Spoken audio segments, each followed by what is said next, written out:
Good morning.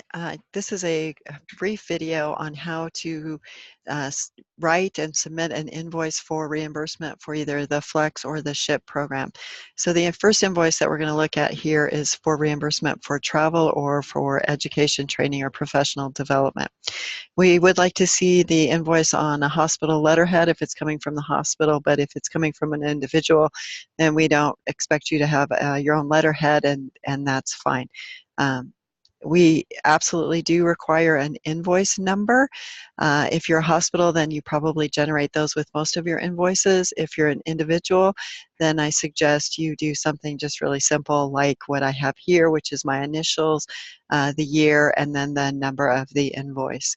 I also need you to include today's date or the date that you are writing that invoice, even if it's different from the day you return from your travel. The next section is who is going to receive the reimbursement, so remittance. This is very important. This is a step that's caused some confusion and some delays in payment. So whether it's the hospital who is getting the reimbursement or the individual, that's whose name needs to appear here. And I think if that's made very clear, then we can make sure that the process of payment gets done more smoothly and efficiently. The next section here is the reason for the reimbursement. So why are Flex funds being used? What is the purpose? So an example of that would be I attended the immunization conference and it was beneficial for me in doing my job more effectively. Need to include the dates of travel. What days actually did you travel? The dates of the conference, the name of the conference, and the name of the attendee. This is really important even if this is different or the same, just so we can keep that information separate. And then the next section of the invoice is where the expenses are itemized. So we have your registration costs, your tuition and books, if that's what's being reimbursed.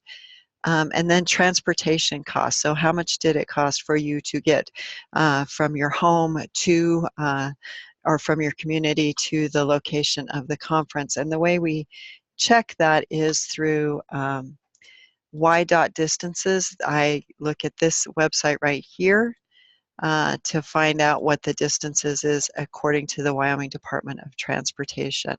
And that's the distance then that I use to figure the distance, or to double check the distance that you supply to me for reimbursement. We do reimburse at 0.345. This next link explains why we do that. We are the state of Wyoming government, and so then we follow that guideline. We can also reimburse for parking. So if you drove to the airport and you have to park your car there, we can reimburse for that. Occasionally, we can reimburse for a rental car, but that's extenuating circumstances and you must receive prior approval. A rental car is not standard reimbursement at all, but I understand there are occasions when it makes sense to rent a car. We also reimburse for shuttle, taxi, Uber, or Lyft. So if you land you land in an airport somewhere and you have to get to your conference, we will reimburse you for those forms of transportation. We reimburse for airfare, but it has to be reasonable airfare. So I cannot reimburse for upgrades. I cannot reimburse for first class. I can't reimburse for insurance. That's all part of additional expenses that are not reimbursable. I understand that many airlines now are charging for luggage, so that is reimbursable. Just make sure that you include that on your application, your reimbursable Google Doc scholarship application, that you are including the expense of luggage. And then other forms of transportation, so train, boat, bike, whatever else it takes you to get from your community to the conference and back home. Again, those are kind of extenuating circumstances, so kind of require prior approval before reimbursement on why you're needing to take a boat to get to your conference. We also reimburse for lodging, and we reimburse on something that's called GSA rates, General Services Administration. So the way that works is you go to this website, you click on the state that you are traveling to, you will see a standard rate and then rates for different areas of the state, and then you'll see a rate depending on what time of year it is. So this is the rate that will reimburse lodging. again, sometimes your conferences are located at places that the hotel exceeds the GSA rate. You just need to let me know that that's what's happening and that's why, and then we will go ahead and reimburse for that. Otherwise, we do like to stay under the GSA rate. And then the second thing that we look at GSA rate for is the meals. So meals are also reimbursable under the Flex program. So one way to do that is the GSA rate. This gives you an what's called a meals and incidentals M&IE breakdown. So this is how much, depending on your location, you can spend a day, the entire day, in food. That's the day of the conference. Now, days of travel are different. So depending on your day of travel and where you're going, how much is allowable for the entire day for food is located here. And then while you're at the conference, if the conference provides food for you, that is deducted from the day rate. And then you will get, so a meal's provided, you get the GSA rate minus the meals. And so the other thing about meals is you can send me your invoices and we will reimburse you for your actual expenses, but we will not reimburse you above the GSA rate. So if your meals fall under the GSA rate and you just want reimbursed for that, that's fine. If your meals exceed the GSA rate, we're only going to reimburse you up to the GSA rate. And then finally here, for the itemized part of the invoice, you need to present a total amount being reimbursed. The invoice does require an authorizing person's signature and date. And finally, we ask that you attach all supporting documentation, invoices, receipts, maybe an agenda from the conference. And certainly if you receive some sort of certification, we'd love to see that. That's excellent to include in your documentation. This is the invoice then.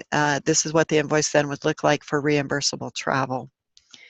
And then both on the SHIP and the Flex program, we do require invoices then for the projects that are being funded. This is again what that invoice looks like. So the invoice presented on a hospital letterhead, it does need an invoice date. We do require today's date. Just make it clear who is being reimbursed. And then the reason why. So why are Flex and SHIP funds requested? What is the purpose? So the example I have here is the HCAPS vendor. So why HCAPS or SHIP funds are being requested to reimburse our HCAPS vendor for those surveys of our consumer. And what is the purpose? The purpose is to better understand our consumers' perception of our healthcare services. And then, so who, what, and when. So when did these services take place? If the services take place outside of the grant year, then they're not reimbursable. So for the Flex, it's September 1st, 2018 through August 31st, 2019. Please keep in mind that if we have a grant agreement in place, that grant agreement actually isn't executable until the day the director signs it. So that sways when funds are actually reimbursable to you. And then we want the total amount requested for reimbursement, and it's not to exceed the amount available. So even though maybe your HCAPS vendor is charging you $10,000, but the SHIP grant is only reimbursing you for $8,000, then the total amount reimbursed is $8,000. The total amount requested is $8,000. I can't pay the full amount. If you send me an invoice with the full amount, I'm going to send it back to you and ask you to adjust it to only the amount that's actually reimbursable. The document needs an authorizing signature and date, and of course we want you to attach all supporting documents, invoices, and any data that you have, any thing that you feel like came out of the training that's important for us to share. So this is the invoice that you will use for Flex or SHIP project reimbursement. My name is Kyle Cameron. I am the Flex SHIP Program Manager for the Office of Rural Health at the Wyoming Department of Health. Here's my contact information. I want to remind you that Rochelle, Chanel, and I are here to help you and assist you in any way with community access to health, hope, and support. And then my final link here, which is kind of interesting because you have to get here first before you can get the video or the invoice, but again, is the YChem website, where a lot of this all of this information actually is stored. Thank you, and I hope this video and an understanding of how to create an invoice for reimbursement will hopefully, make things run a whole lot smoother for us and streamline that reimbursement process. Thank you.